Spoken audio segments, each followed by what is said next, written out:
So I never want to say that someone is a particular person referenced in scripture because I just don't know. So when I made the video about the Pope, I made sure that that was scheduled the very next day after the Pope's passing, but you probably heard about Klaus Schwab. Klaus and Charles, not the same people. You probably heard about Klaus Schwab.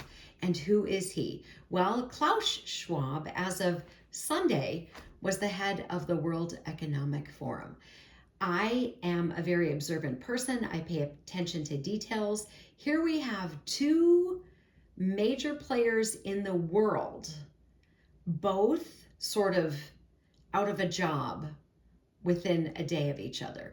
That is intriguing to me. Now, I'm not going to say that both of them hold positions mentioned in scripture, specifically Revelation. I'm not going to say that, but it's interesting. And you hear me say that a lot. Well, this is interesting.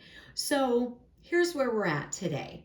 If you don't know who Klaus Schwab is, he was the head of the World Economic Forum. And when I heard that he had resigned, I was like, that's really interesting. I didn't make a separate video. I didn't talk about him in relation to the Pope. I wanted to do that today in a separate video a little bit later. So that's why we're here today. So thank you for joining me. So his net worth, according to MSN, is $24 million. And I don't think you get to the head of the World Economic Forum without having some cash to bankroll an economy. So let's talk about this. Now, again, I'm observant, I pay attention. I hope that you are as well. And I'm not saying that these two people, one resigned very suddenly on Sunday, the other passed on Monday. I'm not saying they are end time players. I certainly think that they possibly could be. I should say the persons who fill their shoes possibly could be. Let's just put it that way. But I'm not going to say specifically that they are because one, I don't know. Two, the Bible doesn't say that. Three, I'm not going to say God told me. I'm just speculating here. But this is interesting when we have two very prestigious people on the planet, both within hours of each other, no longer in their positions. I'm paying attention to that. I think you probably do as well.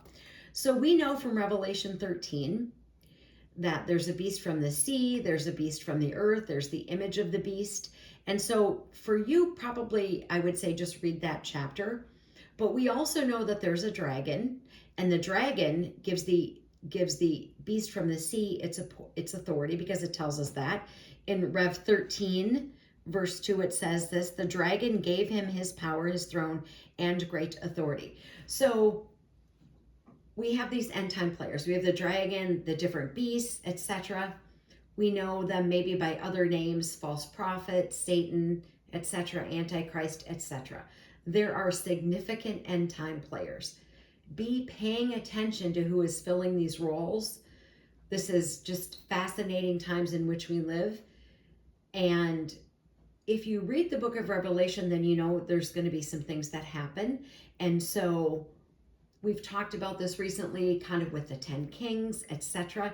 This is all, I think, this is me personally speculating. I think this is all sort of in line for what is to come, because we have these two very significant world players no longer in their positions within hours of each other. So I just kind of wanted to make this separate video to talk about him now. I didn't talk about him the other day, but it's interesting, and be paying attention. Armor up, we ride at dawn. May God bless you as always. Have a great day.